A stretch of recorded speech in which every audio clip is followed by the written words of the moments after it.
Félix vous disait que M23 c'est Kabila. AFC c'est Kabila. Bon, dis un ancien président de la République. Bon, on a accueilli Rwanda, à Zuba, Soda, Rwandais, à Ela, à Goma, à s'installer dans le territoire occupé.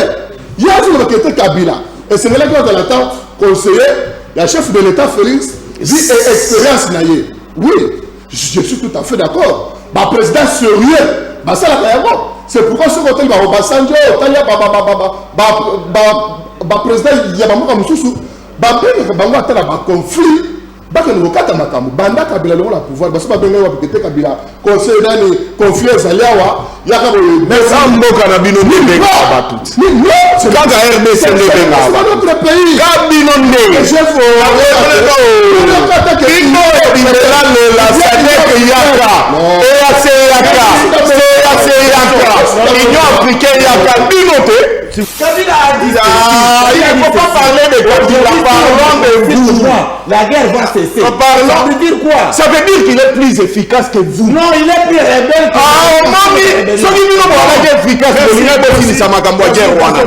vous. Vous êtes inefficace. Vous n'avez pas à vous plaindre. Vous avez l'armée. Vous avez tout. Battez-vous. Na petit minute bunda ngai jalo kita lingi na ngai to bunda le ko ko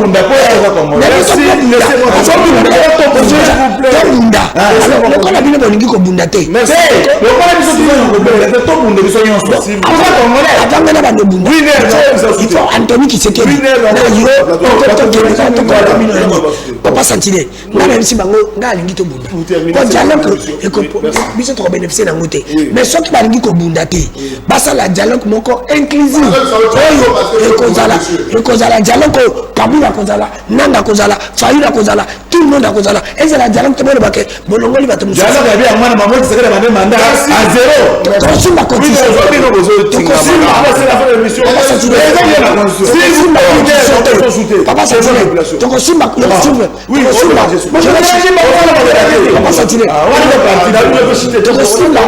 tosima constitution peut te kosimba ko kamera ma poste te merci tala biso boya kamera merci beaucoup merci to kamera ma poste te ma communauté ça mana est la République démocratique du Congo comment c'est Kabila aujourd'hui et la solution c'est mais tu me laisses pas passer la solution c'est mais tu me laisses acheter c'est Tshisekedi parlons solution alors oh là là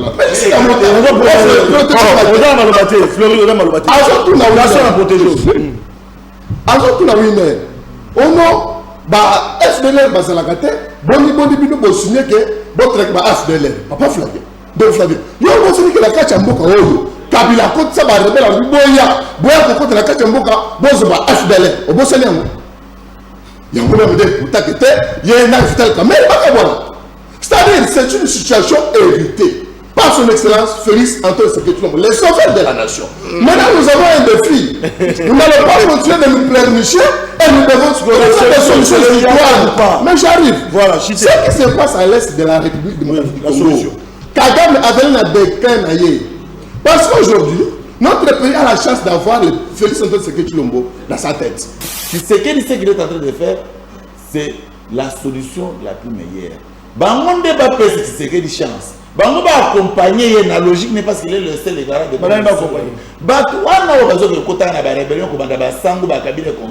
ils doivent accorder la chance à Tshisekedi parce que Tshisekedi a une émanation à peuple. Et nous raison ça la bango non pourquoi ils ont géré donc les repris dans le quartier du Congo ils ont un individu qui ont qualité malamuté ba installer monter en mabe jusqu'au fin fond de leur cœur. Ici batika Tshisekedi to senga na basango na bino wana.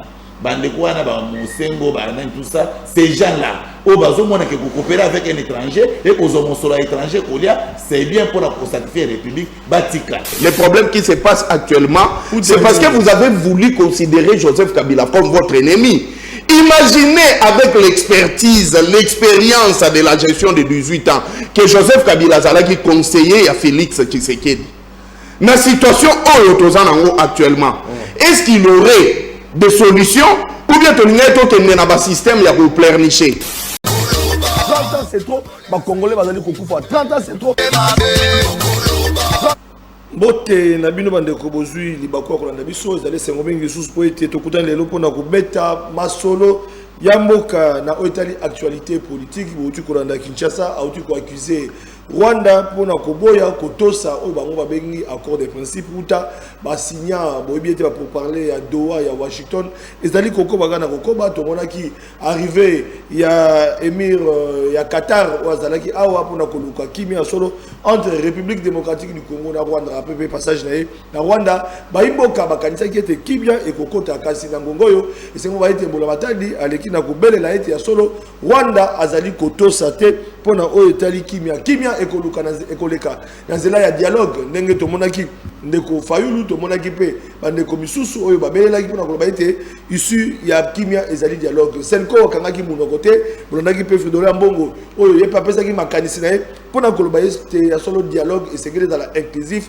ete baimboka nyonso bazala na kati ezala ndeko Kabila pona bango ezala nanga ezala bandeko nyonso oyo bazali bakongomani basimaki mandoki esengeli bango nyonso bavanda na mesa po basolola tokobeta masolo na banani tokobeta masolo na ba invité na biso na plateau lelo tozali bongo na mwana mboka maître Winner Kakolongo oyo azali moko ya baelobeli ya Union Sacrée pe azali moko na kati ya lingomba politique ya IDPS na PC mbote pe boye malamu Mbote ndeko Flavien, plaisir à mingi pour recevoir invitation na yo na pesa ba modérateur Mbote na pesa ba ndeko nyonso oyo bazana kati ya ko vivre na situation ya mbula lelo oyo bomi presque misala ba nyonso et coïncidence ya babalabala oyo zozalate en forme jusqu'à présent et si la noté ezo créer kokoso mais je pense que lobby est causera de l'eau.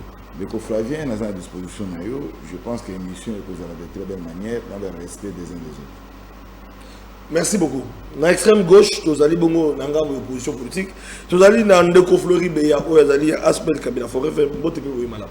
Merci beaucoup mais ce qui mutamati niveau il faut repasser juste Valère nae Kabila Forêt vers Rezal sous Asbelte Kabila Forêt vers au moment où nous parlons, nous sommes un parti politique déjà, avec un arrêté ministériel. Donc arrêté Bozuka pas Jacques t'es arrêté tu joues pas Jacques t'es tu joues na secrétariat général général au babenga repap ezali au traité ba parti politique tout ça alors Jacques baza pour ce qui concerne la politique ba secrétariat général toujours ouais et na évité ce qui est important na mekakolobelango puisque j'ai été sur terrain boyebi que sous station état 1 na Maluku et soit qui fait et puis j'ai été sur place justement en fait moi quand Teddy Luambako qui DG à SNEL je lui avais dit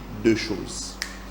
Après avoir changé les 13 directeurs du département, il faut à un certain moment à changer budget, na ba gérer na ba service.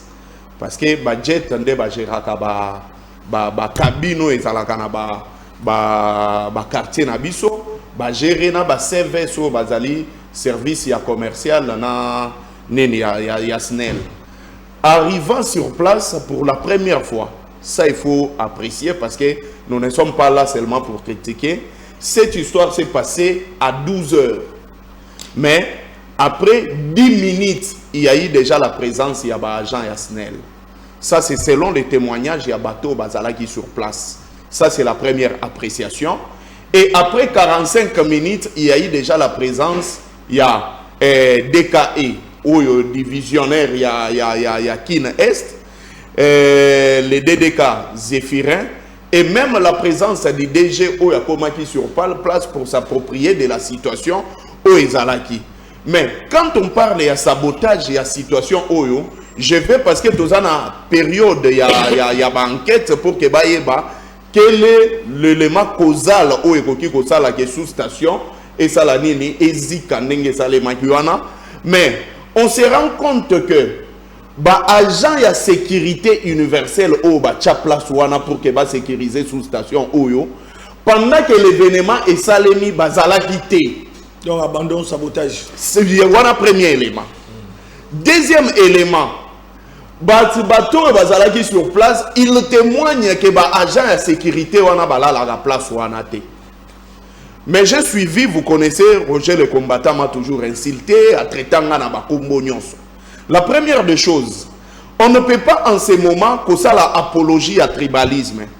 Ou co-impiter Makambumongo ya Lukuta, surtout par exemple na DG à SNEL. Moi, je connais très bien la composition de la SNEL parce que je suis fournisseur. Le DG Teddy Luamba, depuis Banoma et jusque-là, son directeur de cabinet, Ezali Oyo a travaillé qui n'a Lucinde. Ah, donc, regardez le cabinet. Monsieur Likoulia, un ancien DDK de la SNEL, c'est-à-dire un fils maison, n'est pas gardé sur place. Il n'y a rien comme règlement des comptes. Mais à un certain moment, si ces choses-là est commis qu'on continue, les attaques contre lui, ça commence à donner l'impression que Kobato Kendaki, il ne laisse pas la place à celui qui est venu pour qu'il va gérer Nenge Sengeli. Vous allez le constater que depuis un moment, il y a vraiment des coupures intempestives. L'otili qui est commis aux angles à tout moment. Ça aussi, c'est le sabotage, il y a budget. Moi, na jet à côté na biso parce que on ne comprend pas pendant 12 jours to fanda qui courait à la guité. J'ai appelé l'EDEM qui est le directeur de maintenance. Il m'a dit qu'il n'y a aucun problème. Mais je pose la question à jet, le jet qui est censé donner les éléments na directeur de maintenance, il vous dit que la situation au Ezawana, on ne sait pas comment les résoudre. Alors, c'est sabotage et qu'aucun jusqu'où parce que je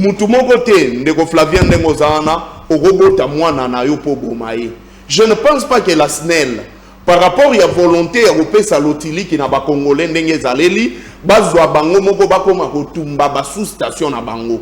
Or sous-station au bomoni loin, il y a surcharge parce que toute station oyo est fonctionné jusque là à 24%. Jusque là 24%. Et zalina 6 départs. Na 6 départs jusque là, ils ont alimenté 6 cabines. C'est-à-dire que la sous-station où les transformateurs, il y a 15 MVA, ils ont respiré, ils ont mal à moment qu'ils puissent bien suivre. Qui est derrière la sabotage? Justement, qui est derrière le sabotage parce que nous avons suivi, il y a une lettre qui circule sur les réseaux sociaux d'un député qui a demandé une question orale et débat pour les DG, le nouveau DG de la SNEL. La SNEL est apolitique comme toutes les entreprises de notre pays. Nous fonctionnons avec la SNEL, nous connaissons un peu les vrais problèmes, mais on ne peut pas également, parce que ça revient de leur responsabilité, comment la personne qui a fait à peine, même pas 3 mois, qu'on peut directement au sein merci, donc on veut politiser oral et débat. Ça, c'est en ce point-là, justement. Donc, nous connaissons les efforts que tous ça là, en ce moment, ils doivent également poursuivre Batunion Bazo continuer pour ça la sabotage parce que saboter la SNEL, c'est saboter les peuples qui ont besoin de l'électricité. Merci beaucoup Floribéa. Toké nangambo ya Gaston Piana na bazaki Gaston Piana comme le hôtel bien que vous là bomoni papa c'est dans la jaquette pour ba été to na sans vous la likola moto pour na ba été c'est to komanga na musala. Alors moi na mboka au comi quand même oh barumwe ils ont désenclavé ba zelezate misala les autres ba chantier mais yo au comi bien veste au polité. Bon. Le boumba ça musama. Bien veste na polité, ce n'est pas pour que banzele za bien te. Ngai na zala net ba robot communicant désœuvré ba tambora pa pamba te ngai na mutu na jip na tambora na polité. Ah, biso ela kacha mutu kana la chauffeur na ngai quelque soit souffrance mon mais na ko na moi l'état pour zela ali malam te to zata ko lo belango. Mais na lomba on a complété mon aimable frère et ami Floribéa. De Flavio mon makamba SNEL il faut to linga mboka na biso. Nous avons toujours décrié Makambasel qui était Tolingi, Congolais, Bazala na l'outil qui a malam. Et c'est la raison pour laquelle le chef de l'État, Azali Kobunda, peut être Congolais, Bazala servir en tant que l'outil qui a malam. Ba député n'a pas de qui s'abangote qui était interpeller un mandataire public ou encore un ministre. Mais le problème est que le directeur général, Luamba Moubatedi, Congolais était à moins de 100 jours dans le cas de SNEL. Oui, comment? Il n'y a pas 100 jours. Alors, il y a que tant que il faut faire l'état des liens, il faut que nous fasse avant de décision importante. Les DDK, directeur, il y a cabinet Likoula, ce sont des technocrates. Le directeur général de a dit tout ce qu'il a à faire dans sa vie, c'est de l'électricité. Moi, je vous dis ce qui était même à l'étranger, il a prouvé qu'il y a des Congolais sérieux, compétents, on va relever des films même dans Libanda pour la Moussa et l'outil. Aujourd'hui, il est là. Il y avait un problème dans l'aéroport international de Njili. Mais il venait de trouver la solution. Qui était Bandekonabisho Bazali Kovanda Kuna, Bazala, séparé dans l'aéroport, dans Bandekonabisho à RVA, a trouvé une solution. Mais Makambo est cela dans Maluku. Et il y a un sabotage. C'est ce que nous condamnons. N'a pas de sécurité. Il ne faut pas le bango. N'a pas de jet. Budget pour le bango, il va poser problème. Il faut sanctionner. Malheureusement, la population d'Abisso, battre la jet, au derrière, bango n'a pas paraté, bango bayakana, directeur général. Quand on a Malukuana, bakene ko pikola ba pylône, ya snel. Or aujourd'hui, on a des pays sur le Congo. Le monde qui a tel lot. Les robots communiquent, les politiciens au basé par aigri. Ils vont multiplier par attaque infondée à l'égard un jeune d'une très bonne qualité qui implémente aujourd'hui, qui transforme la vision du chef de l'État en acte pour que par Congolais, base au lotili qui y a mal. Moi je pense que les députés il ne faut pas ça Moussala Nabango, mais les Congolais il faut pas ça la conscience parce que nous croyons, parce que nous engageons la population. Nous croyons que grâce au management de Mwanamboka, le directeur général vertébré de la SNEL, Akoya a apporté ma solution. Voilà. Merci. Société nationale de l'électricité SNEL ainsi. Voilà, on a un espoir, on a une volonté pour Congolais, mais il été l'autorité et qui est malade. Dans nous qui faut la contredire, parce que dans nous qui faut la normale là. Oh déjà on a un compétent à Canada, il y a un réaménagement. La carte SNEL, la base que dans nous qui faut là, à ça satisfait. Papa Sentinelle, merci. Mbote na bande ko tozana bango na plateau. Mbote na ba Congolais série place Bazangolanda biso. Moi je pense que na Congo tozana ba problème où un Congolais conscient série sur kai na plateau. Akoko zangi akolo batele les problème embouteillage. Ils ont problème à maï na ba yolo bande ko ba benga ma izo bimana ba ine. Ils ont problème ya dollar ou ils ont déranger ba Congolais tilé babilo comme ça. Et comme au matin babilo comme ça kitité tilé lo causé ba dégâts na ba supermarché pas ba indien ba libanais ba kiti si ba Congolais ba mbongo. Il y a des salaires à cause des dollars et ça kokita. L'État congolais azali absent, l'État congolais azali discret. Tous ali les sur un problème mais il y a insécurité dans ville province à Kinshasa. Tout tu comme on a ngalé makuna koto pesi mbabo insécurité zali makasi papa Sentinelle. Et les sous tous un problème il y a courant. Moi je l'ai toujours dit, je ne peux pas venir à la plateau à la télévision. Papa Sentinelle ça parler dans l'Otilique. L'Otilique a un problème c'est des états sérieux dans la commune. Batamunga fula babengi ngai na autre chose na cité na cité biobi que na lobika pour makuwa bisonyo so 5 personnes batu baramase mutu mtsabi na beti 2 semaines mutu mtsabi so beti 3 semaines c'est pour te dire que problème ya courant lelo na Kisasa c'est partout et na ndinde unanga Florida so bande ko Florida dossier wana kuwa izali na 13h on m'a appelé na 13h45 et na Alexa émission wana la direct na 14h. Place au cabine on ezali izana remoko na maluku babenga ngo arrêt roulage. Roulage. Eza place arrêt roulage. Babenga ngo arrêt roulage batu bakenda maluku bayibi place au cabine babenga ngo arrêt roulage. Je vous avais dit que bakeziki na 10 minutes batu bayi non. Biloko ani zika di population bayi batelemi utansi bazante et tout tumbama. Batasine bazaidi. C'est pour te dire que le problème est d'abord que tu as un problème de quand tu as mois d'octobre, tu as un courant pour appeler le Koyaki. Kaka presque 4 ans. On les a comme ils ont cabine presque centrale Yamano. Et les locaux, moi je pense, te dis le Azali, DG Asne, te dis le Bazan n'importe qui, tu as un tingana autre.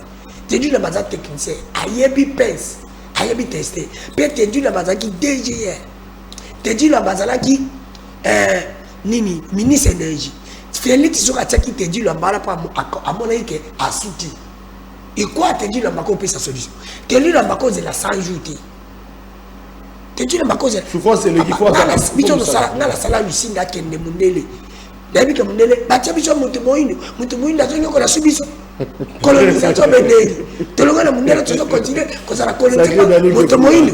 Alors que kati mundele azo tu bloko ba mindele na colonisation mais moyindo ko ba passe na biso. Moyindo azo ma subiso. Après moyindo azo ndenge ziki on est allé déjà que kotumba Kabila. Papa Sentinelle. Kwa ba ko kuta Kabila tenga na pomba ba quartier. Et pas na kitambo tu na pomba ku. Donc après ça tu mala monga kotumba vite fait. Ayebi ba problème. Comment passer solution des aéroports?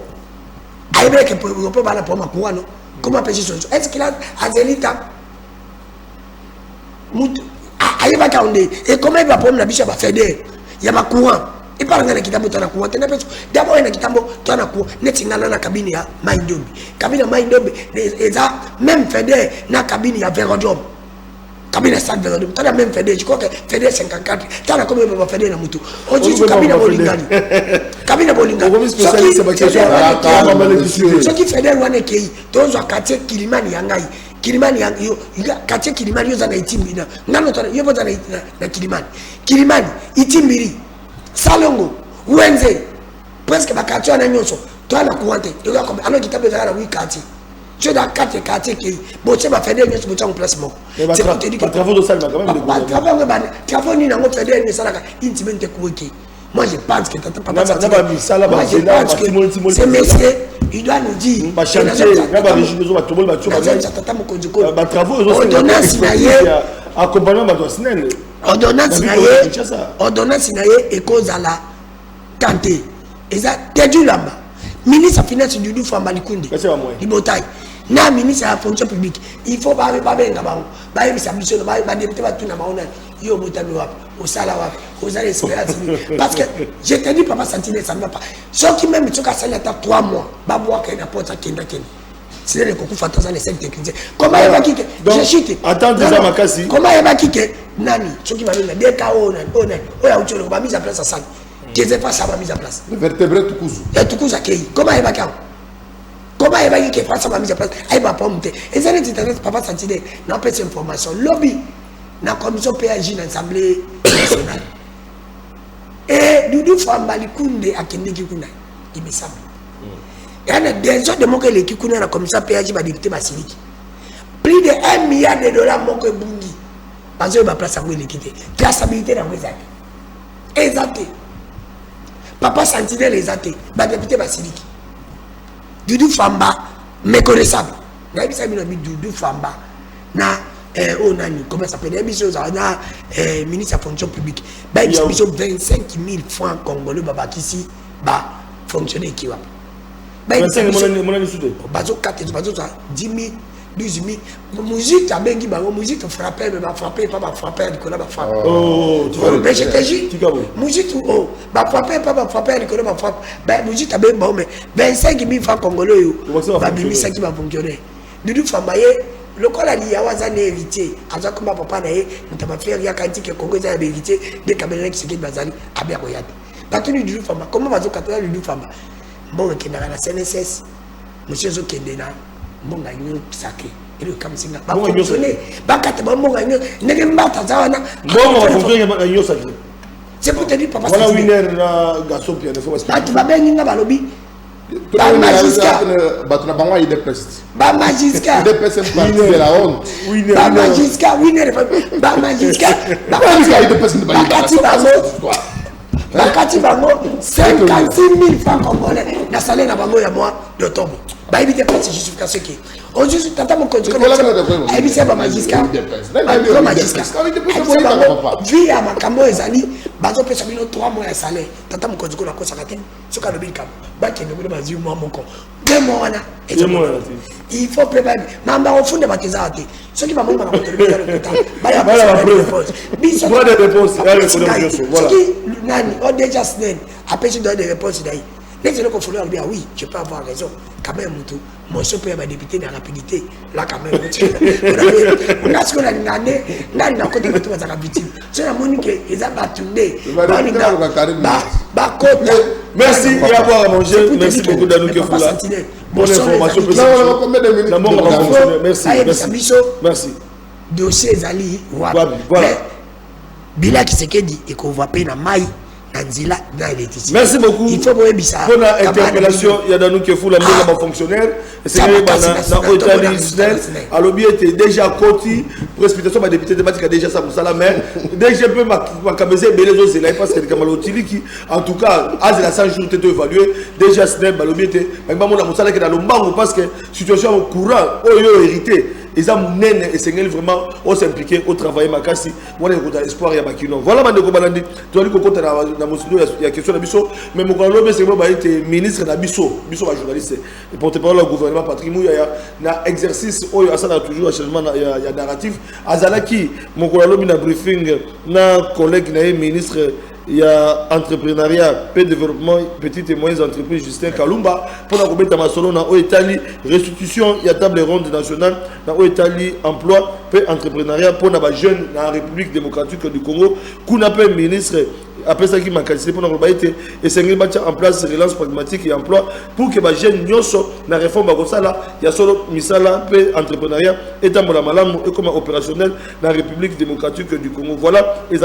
exercices où ils sont liboso, il y a des journalistes qui sont dans l'édition où ils allaient Koya. Dans l'accès qui était émir arabe Qatar, Azalaki Awa, après qu'on séjourné na Rwanda, à Yaki pour la République démocratique du Congo, pour mon acquis ambiance Zalaki Kazilika Maoka, vous avez été, il y a solo après rencontre Rwanda, tout le monde atrocité, et Zali qu'on continue, non.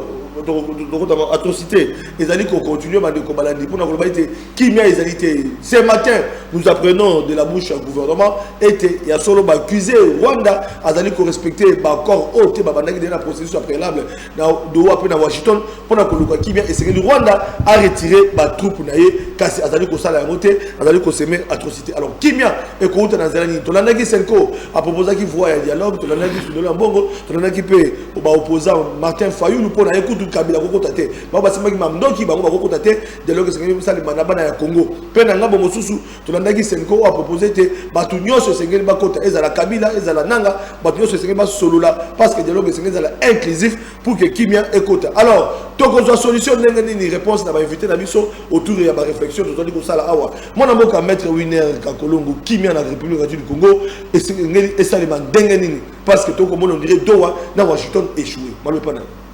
Merci beaucoup Ndeko Flavien. Nakanisaki te tokoya kokambola makanisi na État République mais ba invité ba yeli kobeta masolo bato na plateau. Donc Emati Ekiti ba kombo bato kombo parti politique. Non, on doit pas attendre. Non, pas sur le je te protège, maître Winner. Nakamwe pona komona ke lelo te di lamba akomi nzambe parce que a subventionné bato. Kamwe na ngai ko constater que te di lamba akomi nzambe pour a subventionné bato. Mais bon ya malamu botika peuple congolais kimi. Tout le monde sait que courant na Kinshasa te. Tout le monde sait que Moussala Bacheli te di lamba ezai pour apesa moto électricité bato. Malilo tozo ka ozo ka on a fondé dans le Oza un micro. On a micro. Et puis on a malobate. Oza maloba. La protège. Vous savez qu'à Singa madame. Je pensais aussi qu'à Singa la responsable, mais je ne comprends pas. Mais je crois que la responsabilité va régner pendant l'émission. Merci. Et la discipline, voilà. c'est l'un de communiquer aussi. Dans le lobby que Air Chef a poni Teddy Lwamba, ils ont suite. Il y a Tika c'est ça. Tika beaucoup recadré. Bozo maloba. Teddy Lwamba azaki ministre de l'énergie. Est-ce que peut passer ce bilan? On peut nous expliquer pourquoi un monsieur comme ça a été limogé? C'est parce qu'il y a une incompétence notoire. Mais seulement qu'est-ce qui s'est passé? Tellement que Bandeko va dans le plateau, on sait là qu'il y a la publicité, conséquence, on a mais on va toujours Bangamba. Toujours les mêmes personnes. Teddy Lwamba, tu sais qu'elle a les mêmes acquérés dans la télévision, que ça va. Tu vas parler que Mundé la BBC. Toi, tu as mon Toumouindou. Tu as mon Toumouindou jusqu'à présent. Il y a des actions de Teddy Lwamba. Oh! Ce n'est les autres comptes ça, 20 millions et 20 millions, voire même 20 milliards dans la République démocratique du Congo. Teddy Lwamba n'a jamais dit aux gens, Bambon, autres ont accusé le Sinde, que Azo détourné Bambon, où il y a un pays serre, où il y a des outils qui n'ont pas et qui ont à cause que son mango, cabine est acicatée. Depuis Teddy Lwamba, ça fait combien de mois? Bon, tu as commis mon compte Teddy Lwamba qui a installé la cabine et acicatée. Si ce n'est que Tukuzu. Mais à côté, il n'a même pas un mois, Non. 2 mois. C'est parce qu'il est en train de travailler. Non. Il vient d'arriver. Donc on évalue après 100 jours. C'est-à-dire, Teddy Luamba, jusqu'à présent, a juste une continuité à Mondele. Alors il faut. Ça veut dire que Teddy Luamba est égal à dossier et par conséquent chef de l'État. Mais il faut avoir connaissance, ça va dossier à côté de ça. Non. Pour protéger Teddy. Non, oui, ce peuple congolais vérité, pour Teddy Luamba soigner. Sinon, pas Teddy a yoki solo ya mbongo eza place wana. Solo ya ba millions ya ba milliards. Attends, non, j'ai pas su dormir. Elle ne peut pas mourir. Non, tout le monde a la mouka ça. D'accord, donc je pense que le Teddy Luamba, awa, il est capable de faire mais c'est la honte quelque part pour la sounger. Merci de Konangaï. Solution Kimia. Solution ya Kimia. Katarien Yawa, on dirait solution exacte. M23 c'est ma bandit sous. Maintenant qui ne veut ouvrir. Ndeko Flavien. Parce que ma République démocratique du Congo. Ils ont posé à Kimia. Très bien. Mais Kimia wana écoute pour solution tant que pour solution mais l'essentiel Kimia faut s'installer dans la République démocratique. C'est comme ça qu'on a le bac qui leur au fur et à mesure que les gens continuent à déranger le peuple. Je ne sais pas si ça a un objectif. Il y a un peuple pour nous ça, président de la République. Non. Mais ici, président de la République est président de la République, mais c'est la population qui mène. Ces gens ici se sont constitués. Comment on appelle notre peuple. Mais chef de l'État de Bino, chemin et Kimia, il y a un des salariés qui sont les deux pays voisins, tout va en paix. Mais question est la Kimia. Rwanda toujours accusé, oui. Mais Rwanda a utilisé banane. Rwanda utilise les Congolais ya awa. Nde azi bango c'est azi ka ba militaire, azi ka force. Les bananga non, ba yebani muto aliboso za Kabila ya mibale. Rwanda utilise oui. Il utilise Kabila non? Et à l'époque ba mekaki pour récupérer monsieur Katumbi mais wana c'est les défaits. Mais on sait très bien que Kabila est monté avec ça là ligne il y a rébellion. Nous te traçons quand vous avez mis ce Kabila. Nous avons nanga tché de devant parce que nanga ba ça selon leur programme que à ça la élection 2018 et que Zaki Félix c'est mutoza. Alors c'est quoi c'est un dialogue na bango nyonso. Faut que soit bango nyonso. Donc tant on a le République du Congo. Abi dialogue na bango tu l'as dit Fayulu à l'obité. Ba basi mando quitter. Dialogue ça les bana ba congolais au basi mando quitter. Mais de l'année c'est une habité, c'est que na ba Kabila nanga bango nyonso. Dialogue il faut dans inclusif ba Congo nyonso. Na contrepartie dialogue ba kopé ça pour ba kopé c'est que ni pas ça. Oui, ba ça qui bien. Non. Vous allez ba sango. Non. Dialogue qui peut ça qui bien. Dialogue et à capona pour partager au ba pouvoir pour na ozongela na même table, il y a même programme Bossani na Mbeko Asika. Ici, et l'autre oiseau qui est peuple. Et l'autre oiseau qui est peuple, il faut battre ce peuple dans le sobo. Si nous avons toujours un dialogue, et ça pour tout le monde la constitution. Parce que nous avons Flavien. Nous avons besoin de parole. Nous avons côté à côté que nous avons que dialogue et ça n'a visiter. Mais parce qu'il y a la crise. Non. Et l'autre provoque crise de la constitution. Solution est que tu changes la constitution, tu payes ça. Solution est ça c'est du lourd. Ce que tu as dit, M. Fayou, il a bandit solo, il y a dialogue. Bien avant, ce que tu as dit, M. Fayou, avant l'élection en 2023, à Kendaka na Kisangani, pour que ça, il y a tout ça. So tu as un document, il faut élaborer. Dans l'article 7, il faut changer la constitution. C'est après les élections que Foyola s'est rebifé parce que dans un conseil mariage na Kabila, il était obligé de se rebiffer. Il a chop chop à Kabila, c'est tout à fait normal. Mais vérité, ils ont manatali ça na peuple. Ils ont un dialogue monté au Salem. Ce qui va toucher Moubeko Amboka. Pourquoi? Parce que Moubeko Amboka est petit, ça biloko ba dialogue. Ils ont un mukanda té. Or République démocratique du Congo ça dialogue d'aller voir et couper ça bango ba au Kabola gâteau pour terminer. Mais pour le qu'il faut changer constitution. Pour changer constitution na Mboka Bunagana Goma, partout la localité, Kuna Bitumba. Ce qu'on ça demander les référendums, les changements. Il faut qu'on envisage qu'on change. Mais intelligence, moi parce que les coups alors intelligence au pousser pour nous changer constitution. Même intelligence pour pousser on peut pour nous retrouver une solution dans ensemble. Au lobby que Bambo qui a occupé économiquement, le territoire est occupé. Maintenant, dialogue et robot, alors ça devient compliqué, c'est tout. Ça, ce n'est pas compliqué. Parce que toujours se retrouver dans la situation où ils ont mal à dans un premier temps, tu sais ce qu'il est en train de faire, c'est la solution la plus meilleure. Bango ne va pas faire ce qu'il chance. Bango va accompagner la logique, n'est pas parce qu'il est le seul garant de Bango va accompagner. Batou, on a besoin de côté dans la rébellion, comme dans la sangue, dans la cabine consort. Ils doivent accorder la chance à Tshisekedi parce que Tshisekedi a une émanation à peuple. Et nous, nous sommes là, non, pourquoi ils ont géré? Donc, ils repris dans le quartier du Congo, ils ont des individus qui ont des qualités à malamonter, installer à monter en mabé jusqu'au fin fond de leur cœur. Voilà. Ici, Batika Tshisekedi, tout ce qui est dans la binoana, Bandekouana, Moussengo, tout ça, ces gens-là, au bazo, on a coopérer avec un étranger et qu'aux hommes sur l'étranger, c'est bien pour la sacrifier la République, Batika. La République vaut mieux que toute chose. Merci beaucoup, Kabila Forever, parti politique aujourd'hui. Autour de l'IDPS, solution, ils n'allaient même pas de dialogue. N'engé Fayou, Sengi, et ça n'a qu'à y Congolais, Wassimi Mandoki, ils allaient peut-être au Sénico, Sengi, et Naba Wassimi Mandoki, ils allaient peut-être solution de Doha au Qatar, ils allaient changer la constitution qui me compte. Tu sais qu'elle dit, ils allaient émanation à la population, il y a volonté à la population, et c'est qu'elle continue temps à ça la Moussala. Oui, merci beaucoup, Ndeko Flavien. Je suis totalement déçu dans l'argumentaire, il y a Maître Winner. Mais, recadrez-moi 2-3 choses rapidement. Il y a les bosso Maître Winner, il faut que les postes vaut des acteurs. On ne peut pas parler d'un secteur sans parler à Mouto et à gérer secteur. Voilà. Et si on parle de Félix Tshisekedi aujourd'hui, c'est parce qu'il est, n'est-ce pas, le président de la République démocratique du Congo.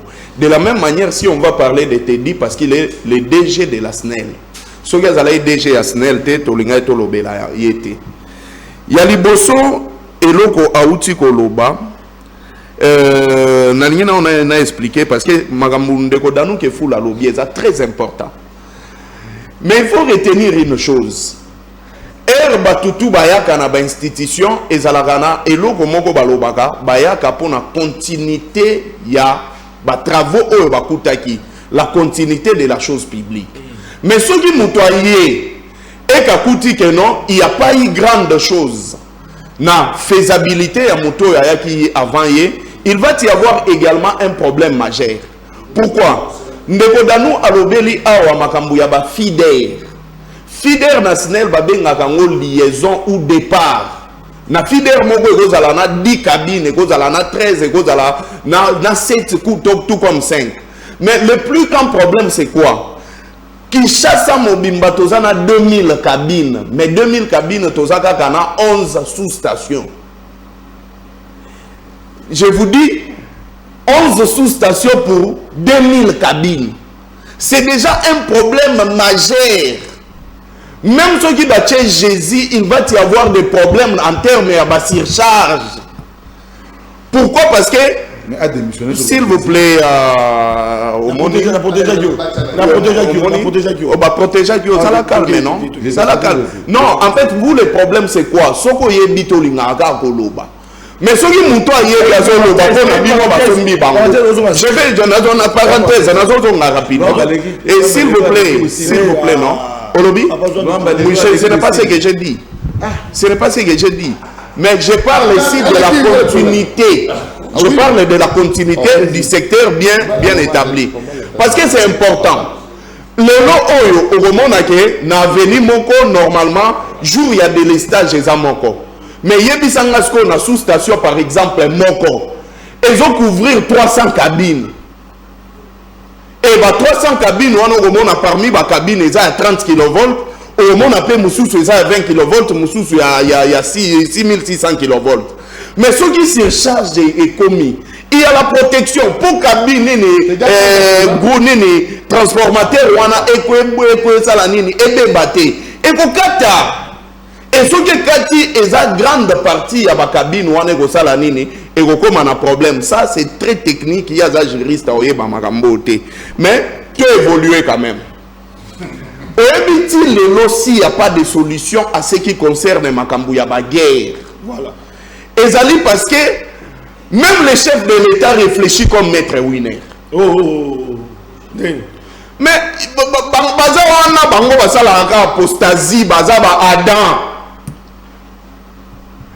bakangi Adam na pomme batuni e babi Adam pomme on a pekisa ngai te moi so chape meni na ngai. De la même manière, au lieu de réfléchir, bango batu bazo kamba. Bazo le cet problème c'est parce que Joseph Kabila tout ça non. En fait, moi ici je vais d'abord aider Maître Wider. Alors que dialogue wana bakopé ça Félix Nimi. Mais ce qu'il doit savoir que la seule personne, le seul acteur qui a quelque chose à perdre, c'est Félix Tshisekedi. Il y a un peuple. Ce qui y a continué la réflexion, il y a un ping-pong. Au moment où une solution est à la tête. À titre d'exemple, vous avez accepté de signer l'accord de Washington. Dans l'accord de Washington, 4 missions ça RDC. 1. Neutraliser la FDLR. Voilà une mission à Liboso. Bon, nous devons neutraliser la FDLR, mais jusque-là, il y a une base. Il y a la FDLR dans Congo et à la deuxième cas, pour rapatrier la FDLR dans Rwanda.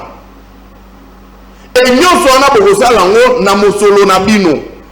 Tous les gens qui ont FDLR, depuis que signé un accord Rwanda, parce qu'il fallait ça dans 3 mois. Combien de FDLR Bokangi Botindi dans Rwanda? C'est encore ça un problème. Mais vous avez quand même accepté, vous avez signé hors accord 215 de la Constitution, le Bible a traité par accord, ce qui est signé dans la suprématie dans la Konyon Soyamboka. Ça, c'est ce que dit la Constitution. Mais toujours dans le deuxième cas, Ndeko Flavien, ce qui habilité orgueilleux le rôle à maître Winner, ne le lomboko et l'ingake zalate. Je vous dis, Tolingato Zalana République démocratique du Sud, Tolingato Zalana RDC du Nord, Tolingato Zalapena État Mogo fédéral. Mais c'est parce qu'il a si la responsabilité qu'il avait comme président de la République.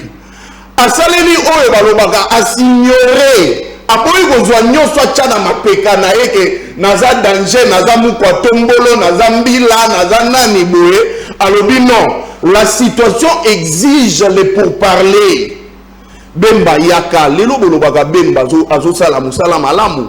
Si Joseph Kabila avait réfléchi comme toi, mais bemba na minito, peut-être Tolingato Zalana et les sous-soutés, peut-être il allait perdre sa vie.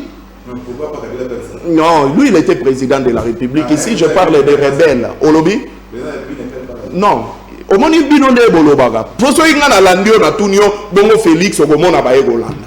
C'est ça en fait le problème de notre Tchaka. Donc il y a une évolution normale. Parce que vous raisonnez sur la limitation de vie des personnes. Vous ne réfléchissez pas sur l'union des Congolais. Joseph Kabila, normalement, vous ne devriez pas lui considérer comme un ennemi, Lélo.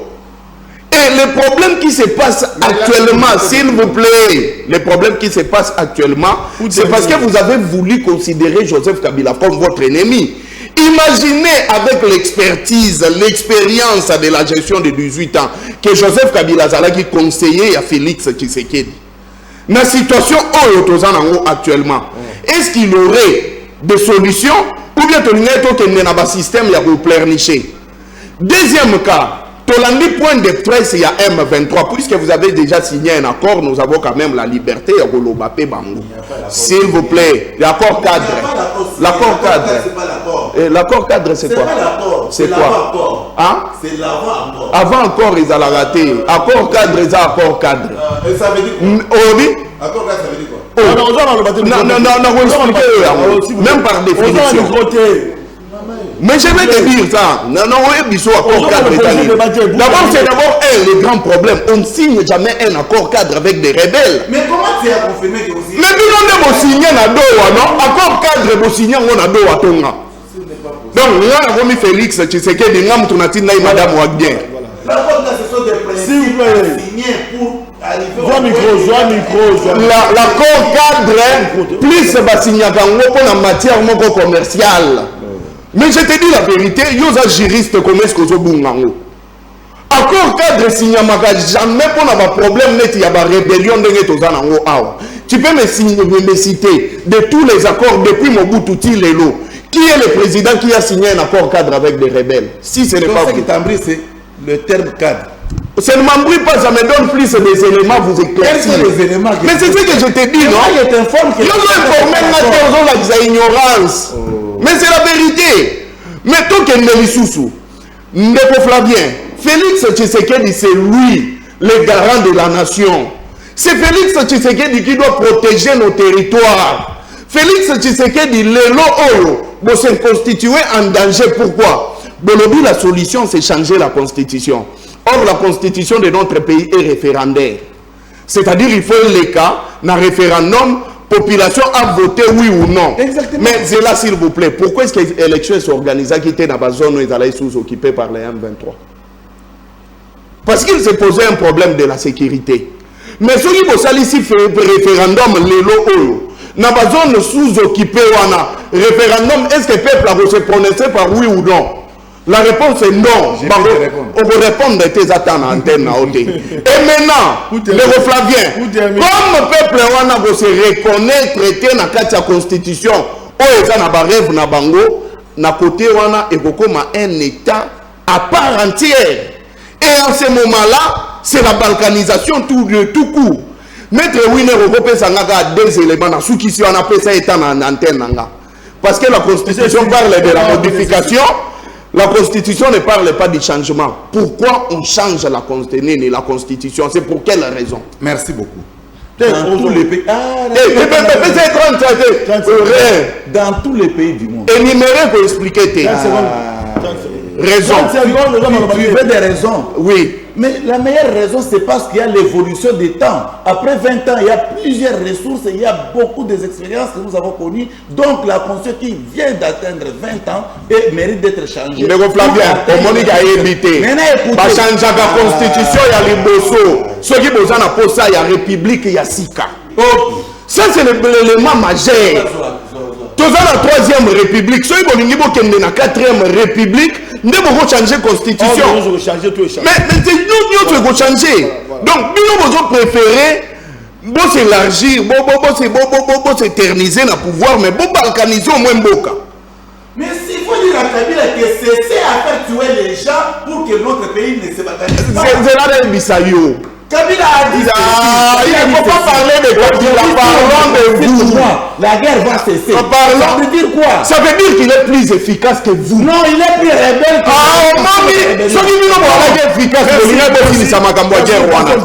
vous. Vous êtes inefficace. Vous n'avez pas à vous plaindre. Vous avez l'armée, vous avez tout. On avance battez-vous sûrement vers la avec ceux qui sèment la désolation. Ce sont des rebelles.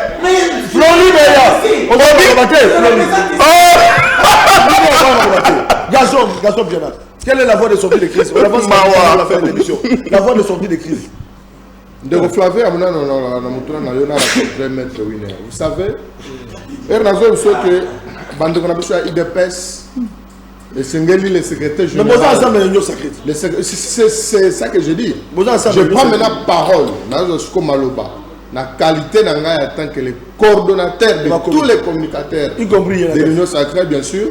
Il y a interpellé le secrétaire général. Le secrétaire général Augustin, on a dit qu'on peut saluer mes condoléances à Perraki, grand frère Naé, et c'est là qu'on l'a mis sous. Parce que aigri, infiltré, Bazali est béni la cachaï de presse. Le chef de l'État, le président de la République, il y a un Jérôme Boka. Il y a une nécessité. J'arrive. Le chef de l'État m'a dit que c'est dans le legs de Kambama et c'est nous qui apporter un changement. Dans le changement, il a fallu trouver un homme très compétent, un technocrate, un génie manager, un oiseau rare. Et cet homme-là s'appelle Luamba Bateli.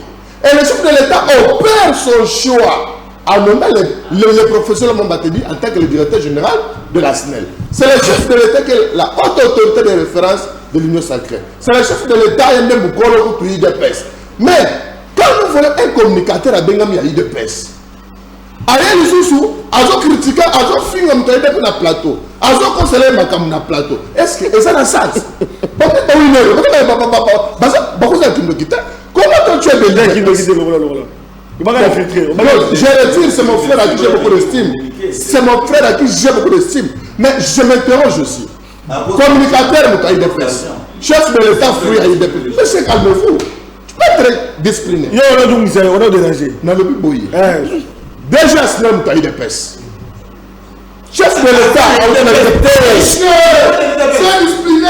Il est allié à l'IDPS. Il n'est pas l'IDPS. Bon, la protéger. Moi, je le dis et je persiste. C'est du lourd. Ce que Moni, nous avons besoin d'un communicateur à IDPS. Mais à jour, il y a un communicateur à IDPS métier. Mais à jour, vous considérez l'homme qui dit les DG. Il y a 4 à IDPS, c'est un infiltré. Parce que les chefs de l'État, il y a une nécessité. Il y a Wazura. Et cet oiseau-là s'appelle l'homme Batedi. Les génies managers, un homme crédible et compétent. Tout ce qu'il a à faire dans sa vie, c'est de l'électricité. Comment ce monsieur, lui, il est en Colombo, vous avez combien de temps il déplace dans moins de 100 jours, aux autres traités, nous bien incompétent. Mais c'est de la sorcellerie pire, ça, mon cher frère. Dans moins de 100 jours. Mouton allié, bon, la crise solution crise. Mais vous l'accusez de quoi? Il y avait un problème à l'aéroport international qui a failli même au président de la République. C'est même à résoudre ce problème. Même la solution est allée. Voilà. Et puis je chute. La crise. Quand vous dites non, au monde Snell, et en a milliards, Snell était comme monsieur. Si vous êtes dans le sous le truc, à mon côté pour votre information. Parce que vous allez ramasser si vous êtes dans le courant, il part d'ailleurs. Si vous êtes dans le tiré qui n'a pas fait la question pour votre information. Merci. C'est ce que vous faites. On avance dans la fin de l'émission. La sous l'émission. Na landine de Kolangai Floribéa. Na Bokebi Nyonso. Alors, mboka oyo soki Kabila azalaka mayele te mbele mboka ekabwana azalaki orgueilleux tibino mbele mboka ekabwana mais kulutu Flavien yoza kulutu na biso mais bokosi bakongole kete makambo wana ke mboka ekabwani ebandi na banani bokosi batu te. Mais bandi na ba MLC na ba RCD Goma non na RCDN papa mais bandi na ba nan ba RCD ba quand ba depuis 1998 ba bandi Kabila quand en 1997 voyez déjà après une année bango ba bandaki oh mais c'est la vérité oui c'est-à-dire le makamino c'est ça mana est la République démocratique du Congo comment c'est Kabila. Aujourd'hui, et la solution c'est mais tu me laisses pas passer. La solution c'est mais tu me laisses agir. C'est Tshisekedi. Parlons solution alors. Oh là là là.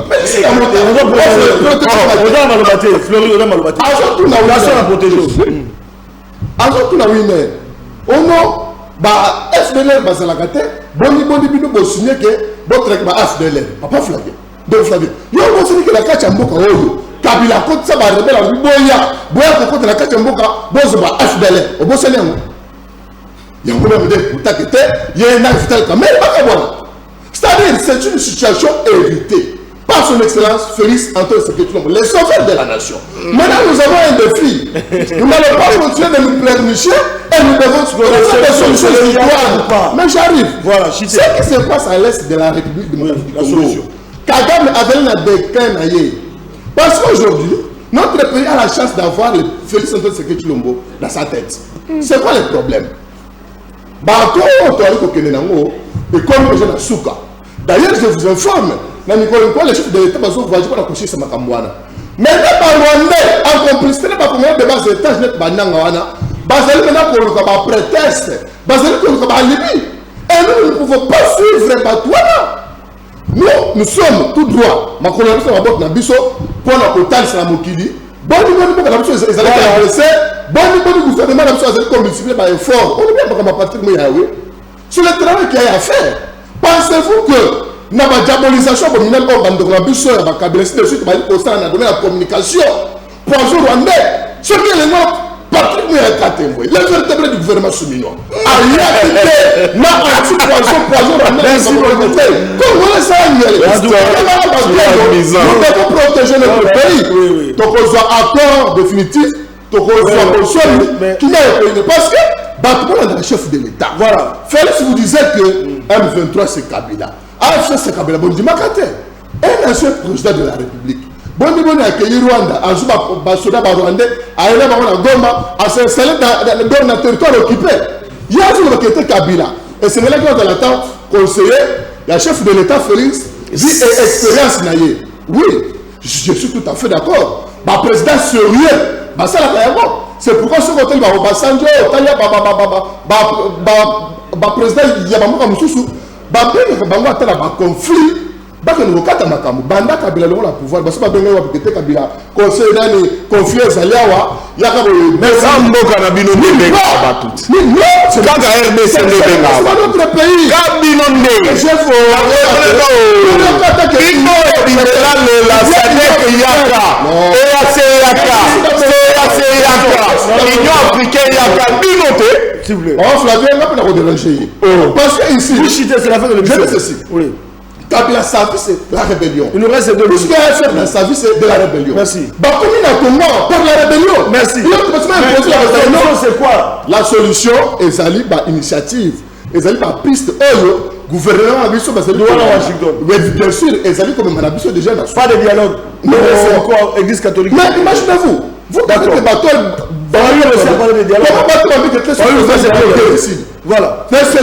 dialogues? Je vais jeter un dégo. Non. 5 secondes. Oui. Moi, dans qualité de coordonnateur adjoint, il y a un communicateur non sur l'Union sacrée. Dans autres télé, on chef de l'État. Malheureusement, même dans le l'Union sacrée, on a basali. On aime l'Office national de l'emploi. On est quand même dans le Mboka, maître Fano Beya. Et ça là qui est déjà la manière mingi.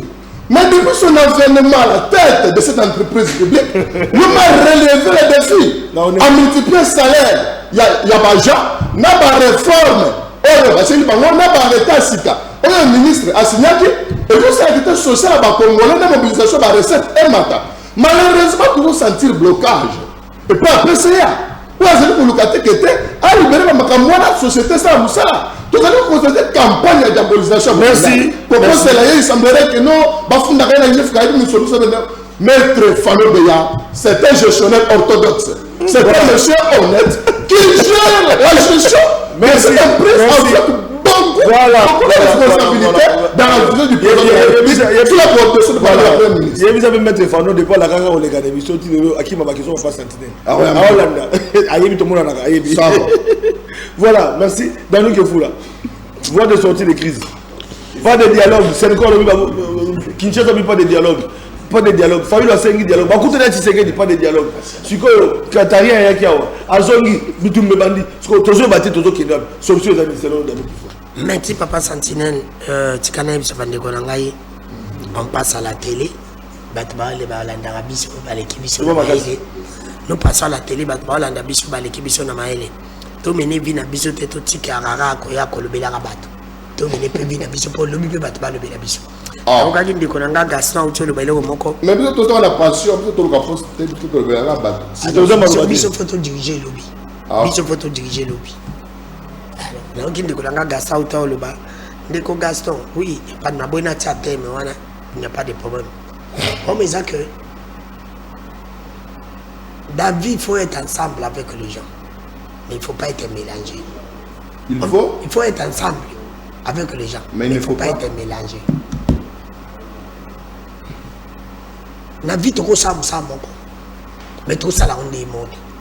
Parce que le bel homme, on a besoin de zone qui s'en tu as ça, on a besoin de mais tu as ça, on est monde. Et on va le baba, même à Tabatambola, qui est en Congo, tu as camarade qui est à mon côté. Yoko le bel homme, nous t'as comprendre, et ngala le t'as comprendre. Parce que quand il y a ça, les locaux, ça l'a bien. Ça l'a bien, ça l'a bien. C'est mon tamonio. Mettez-le monsieur. Mais tu t'adresses à moi. C'est mon droit le plus légitime. Yo naibisa ko yo kanja ke Congo na ko munene na yo ndiza ko bonga Congo. Congo na munene yo bonga. Ya kanja ja bongo. na osenga na tata nzambe aza munene na komisa ko pe na moto ko za maele munene ko mapela moto munene Gaston azolo pe makamba snel moni bilan qui se dit déjà bilan Mais ce n'est pas un sujet. laissez-moi parler bilan qui se dit déjà bilan bilombali C'est-à-dire yo moni snel ça va ya moni snel ça ne va pas il y a ce qu'on va maîtriser. Il y a ce Félix que non plus ne voulons pas baser selon lui Félix a zone ici te dit pour pas trouver la TV mais il y a manière de la Kabouya attends la IDPS parce que oui comment la fait battre ta IDPS à ça on doit couloir Rwanda qui kangana na selo na IDPS c'est pas un sujet na IDPS banoma kabatuté parce que mutaza compétent banoma kabatu pour moto abundaki toi tu penses que toi tu penses que Macron est incompétent non c'est faux Gaston,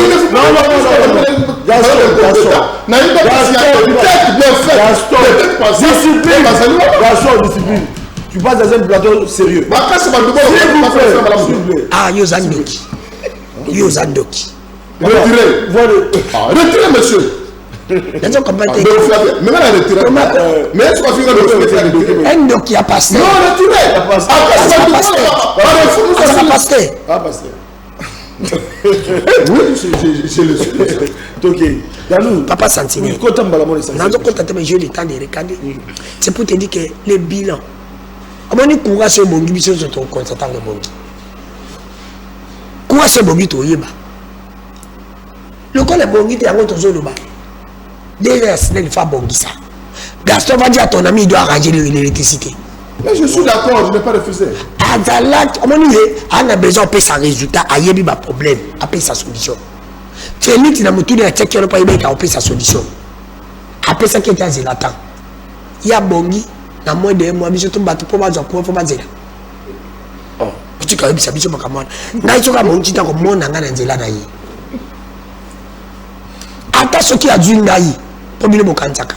Dami qui fout la haie incontrôlable. Tu me reçois comme journaliste, pas comme communicateur, attention. Comme journaliste, na sali musala na tika na ba fait et les commentaires sont libres. Mais comme Congolais, na yo pèse opinion na ngona mulili. On a l'été, on a ce problème quoi, na na problème mai. Na na problème banzela. Oh, tout tika ba vantiko. Ala mutu mutata kabelo bina ozwati. Nous lui demandons, à nos attaques, ses chances, nous lui demandons d'arranger. À Bongissa, soit Bongi, tu peux te dire, moi je l'ai toujours dit, j'ai été avec toi. On a dit, dans cette vidéo, hier même, moi j'étais en connivence totale avec Mouyaya. Mais, dans 100 jours à Soumina, elle a deux personnes, il faut le dire. Et ça, ministre, il y a ITP, John Banza, Patrick Mouyaya. La pratique oui. Comprends Papa Sentinelle. John Banza, il est souterrain. Azo lingalelo ko le tsalelo ba vision oyo fikiseke na tseke panani. Ba vision. Oui, on kiteke na tseke na ministère ITP oyo azaki incompétent soit disant nationalité douteuse to Alexis Kizaro. Na yo yo kaka je ne confirme pas. Mais muya ya na boya yi na lingayi. C'est quelqu'un Asali contre l'agression rwandaise, ça on ça, je le dis. Ni de près ni de loin. Il a laissé aux yeux de ceux là, il n'a pas qu'à tout le monde de mission. Na bande le maman ba danu pour que pas maman. Na bile na tika na ba fait. La maman Denise la fondation là, je le dis. Les capitales santé na éducation, moi je le soutiens. Ibali. Masalanga na beta ni bela kutanga kombo na mwana na ye na boy na tanga mwana wapi mwana na ye akii na kitambo ye mtaye pa ya yo le bakato mwana ye akeni na moni mutakoza na mabe na ye aza na mabe na ye aza mais na yebisa ke na lubi yebisa papa Bongi sa fondation ne umela ce papa Bongi te la 2028 pour gagner la mon fondation oh bon mais oui oh bon ni ça ni kamba c'est pour te dire que nous restons tous ça va faire. Et que tu aimes ça te dit à Bongisa. Et tu aimes ça te dit à Bongisa. C'est pour te dire que ceux qui m'ont Bongisa, donc on y est, ceux qui m'ont Bongisa, papa, on commande à la crise. Papa Sentinelle, n'a aucun winner. Talanga bien nous la Mounieri. Attends, il dépeste. Il faut avoir du respect de l'église catholique. Tu ne peux pas venir blaguer avec les prêtres. Il va pas être un petit moukouna. On va passer à Milo Gaston. Parce que Gaston ne va pas passer. Comparé à ça. Mais je le suis, monsieur. Entre Chiol et moi, il n'y a pas de différence. Non. Tu parles sur moi. Après, sauf je suis un sacerdoce ordonné par les apôtres d'une grande église, l'église nouvelle apostolique authentique. Tu dois faire très attention. J'ai été ordonné et je suis prêtre. Mon même rang avec Chioli, avec un bon gars. Il faut faire Papa Satine, Gaston, cause Gaston, tu as une moko, na mongo, na Chioli. Mais on a beaucoup d'abîmes à plateau. On se comprend. Est-ce que va passer à l'église? Il y a un deuxième champion. Il faut avoir du respect de l'église catholique. Il faut avoir du respect de l'église catholique. S'il vous plaît. $46 millions. Il faut dans le Bible. 46 millions $. Il y a 145 territoires. 50. Papa Satine. Mais 46 millions $. Papa Satine. Et là, on fait ça la minute. Mais le seul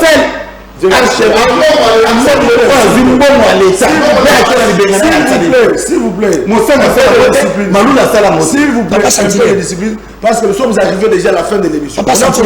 S'il vous plaît. Moi, il fait ça la bino Sony. Du fait que catholique a qui Mandoki a des Bounissa Kabila. Il y a le même catholique comme Bounissa Bilo. Et il dit que vous avez échoué.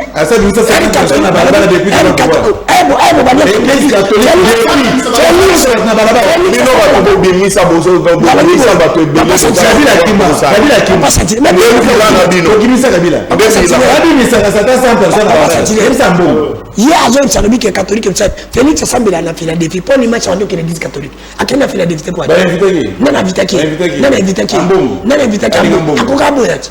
Jamando. Festival Gavio.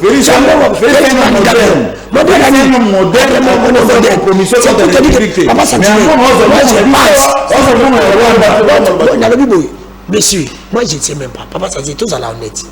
Ce qui est bien mon camarade. Et t'as libéré ma boque comme casse la bino mouita. Merci. Tu vas pas la lumière. Lumière pas ça dire.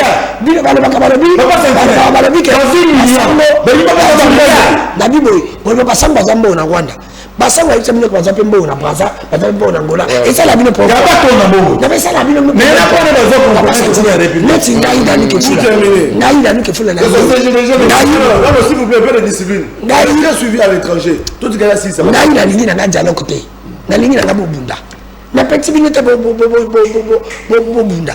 Ngai dialogue na lingi na ngai. Tout le monde est pas congolais. Tout le monde est pas congolais. Bunda. Alors le kola bino bolingi ko bunda te. Merci. Le kola biso bino ko bunda te. Tout le monde biso nyonso. Ava congolais. Avant na bando bunda. Il faut Anthony qui s'était. Papa Santine. Ngana nsi bango ngalingi to bunda. Ko dialogue biso to bénéficier na ngote. Mais soki balingi ko bunda te. Basa la dialogue moko inclusive. Ekozala dialogue Kabila kozala, Nanga kozala, Faïla kozala, tout le monde a kozala. Et c'est la dialogue que le baquet. Bolongoli va te montrer. Dialogue a bien maman qui serait la mandat à zéro. Consume ma condition. C'est la fin de l'émission. Papa Santine. Tu consumes ma condition. Oui, tu